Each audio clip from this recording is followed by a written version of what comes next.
friend Norman Brennan, former cop, who knows all about this area of life, having been in the police force for over 30 years.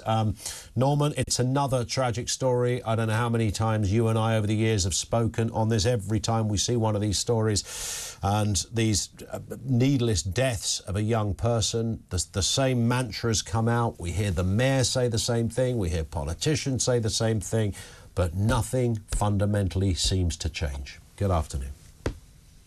Good afternoon, Ian. The first thing I want to say is, here we are again. Secondly, no disrespect to your previous guest.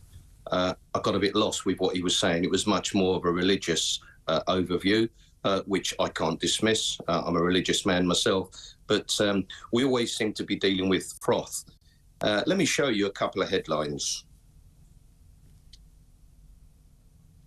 There it is, the Daily Mail with the stabbing story, the Mirror with the same story there as well. There are loads. And we could go on, right? Ian, there are loads. My point in relation to that, 20 years ago as a serving police officer, as you would know, and I've been campaigning on knife crime for 30 years, I had a double-page spread in every red top and a page in all the broadsheets highlighting knife crime, what we are looking at, which is an epidemic or a crisis, and the solutions. How many times have you and I discussed about another young child stabbed or shot to death over that 20-year period? Yeah. There have been hundreds. Your previous guest said that they're doing astounding work in Croydon. I never dismiss anybody that does astounding work, but there's been 211 knife injury incidents in Croydon this year alone up until today. Each and every one of those could have been a life taken. 4 years ago, Croydon had 5 children murdered, the highest in anywhere in Britain. So we need to say, what are the problems? Well, I've told everybody what the problems are over the past 30 years. Parental control, feral behaviour, disrespect, loss of values, other people's lives and even your own, and no future. We have a lost generation which we could have prevented. Now, I feel like a bit of a circle, one of those CDs you hear in a Spanish hotel reception. I'm saying the same things year in and year out. And unless anybody actually comes out, Ian, and says, we really must grasp this nettle by the root and beyond, I'm afraid we're just going to be talking about it again. It's parental responsibility. It is youths that have got nowhere to go, nothing to do. And when you think we have 4,000 gangs, Ian, in Britain, 200 in London, they are all primarily armed with a knife. Yeah. Where do we start now? And of course, in their world, and these are ultimately kids, not that I'm sympathising too much with those that choose to carry knives. They're, you know, you'd have to be so acutely stupid to not see the ramifications and the potential danger. So I wouldn't buy into that. But they are, by dint of their age, they are kids mostly.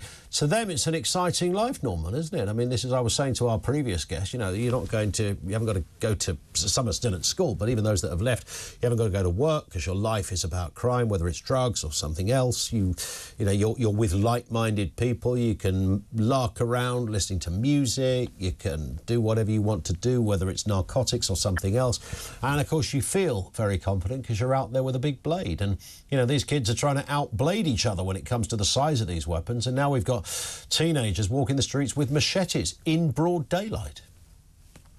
It might be an exciting life, but you must be numb to the realities of a child with no values, no future, no hope.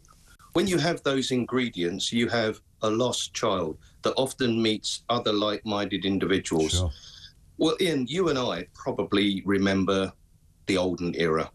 Dixon the Dock Green. Well, of course, we always have to move on.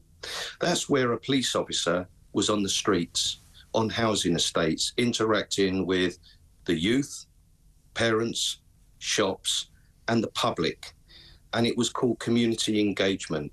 Sometimes that officer could see someone going awry and would take them aside, sit down, put their hat on a bench and talk to them like a human being, because that's what they understand, someone that respects them.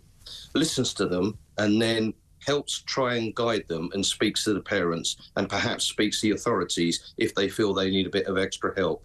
We have about 95% of youth centres that are closed. We have a feral element now that have no fear of anything, including the police. Now, we say we shouldn't be locking them up.